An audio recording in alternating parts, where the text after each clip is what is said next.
ಆ ಸಮಾಧಿ ನೋಡ್ತಿದ್ಯಲ್ಲ, ಅದರ ಮೇಲ್ ಡೇಟ್ ಬರ್ದಿರುತ್ತೆ. ಹುಟ್ಟಿದ ವರ್ಷ ಡ್ಯಾಶ್ ಸತ್ತೋದ್ ವರ್ಷ ಅಂತ. ಆ ಮಧ್ಯದಲ್ಲಿ ಒಂದು ಸಣ್ಣ ಡ್ಯಾಶ್ ಇದೆಯಲ್ಲ, ಅದೇ ಮನುಷ್ಯನ ಇಡೀ ಬದುಕು.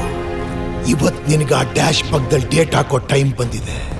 ಸರಿ ರಾಯಪ್ಪ, ನಿನ್ನಂತವನ ಕೈಲಿ ಸಾಯ್ಲಿಕ್ಕೂ ಪುಣ್ಯ ಮಾಡಿರ್ಬೇಕು. ಈಗ ಸತ್ತಾದ್ರೂ ನಾನು ರೋಸೆ ಆಗಾದ್ರೂ ಹುಡ್ತೇನೆ. ಓ ಯಾರ ಇವನು? ಪುಣ್ಯಕೋಟಿ ಕಥೆನ ರೀಮೇಕ್ ಮಾಡಿ ನಮಗೆ ಹೇಳ್ತಾವನೆ. ನನ್ನ ಬಗ್ಗೆ ನಿಂಗೆ ಗೊತ್ತಲ್ಲ.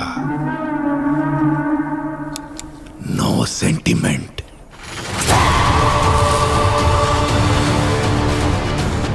Only punishment.